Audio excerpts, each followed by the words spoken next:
Here are the things that we've learned about the challenges that get in the way for innovation. First, trigger warning, this is what you look like. Yeah, I'm sorry.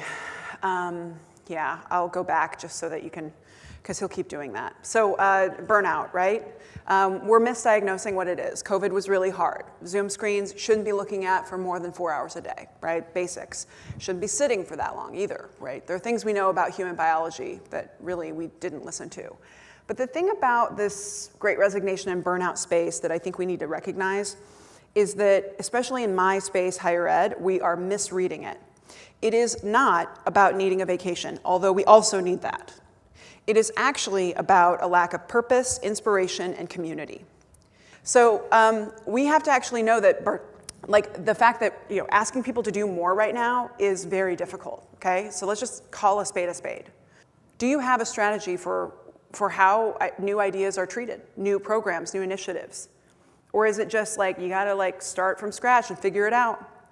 At some places, they actually have a space in the institution that's like a brainstorming space. When a new idea comes in, here we're gonna actually come together and iterate.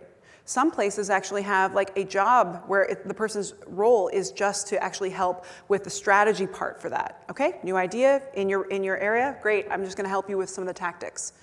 The other thing is, I would ask, how do we talk about them? If we don't know where good ideas are coming from, then we won't get more of them. So one, where was the last cool new thing? Where did it come from? Is it because someone went to a conference and they got inspired? Great, let's do more of that. Is it because they were part of a community of practice and they got inspired? Great, let's do more of that. Is it because that team had a retreat? Okay, let's do that. Is it because there was an offsite? Is it because somebody took a vacation and just left? Then okay, let's do more of that. You need to know where good ideas are coming from, and you need a strategy about how you're going to treat them.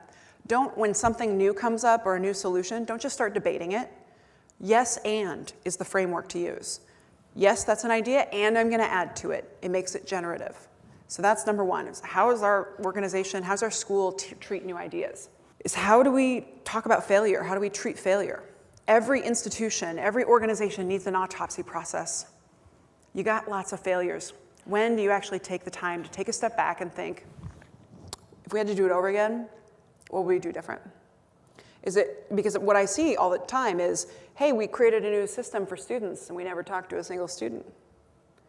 Wow, why don't we actually just create a space where we actually unpack what happened, what went wrong, and then we can strategize about how going forward, part of our calendar invitations for these kinds of experiences are gonna embed solutions. Think about the goal that you're being asked to deliver, the outcome that you are responsible for, especially when we think about how we evolve and serve our students in the new normal better.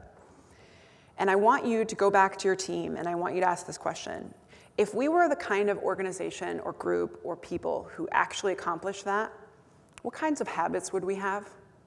You will not be able to accomplish what you need to by doing it sporadically. You need systems. And systems are actually just habits for organizations. Systems and process, right? That's another word for it. We have, in my world, commencement. We have the first day of term. We have spring break. We have once a year people go on a retreat. What kinds of habits would you have if you were successful? How often would you meet? What kinds of agendas would you have? You actually engage in a brainstorm together about the kinds of habits that would set you up to be successful. Because I know that you have important things that you're being asked to do, and there are big goals. But you will not rise to the level of your goals. You will only fall to the level of your systems. I just want to arm you with the kinds of questions that will help you as you think about how to innovate and how to adapt for your students now and in the future. I hope this has been useful for you. Generally, with what I share, sift through and find the stuff that served you and ignore everything else. And so higher education changed my life, and I wanted to change the lives of millions more people.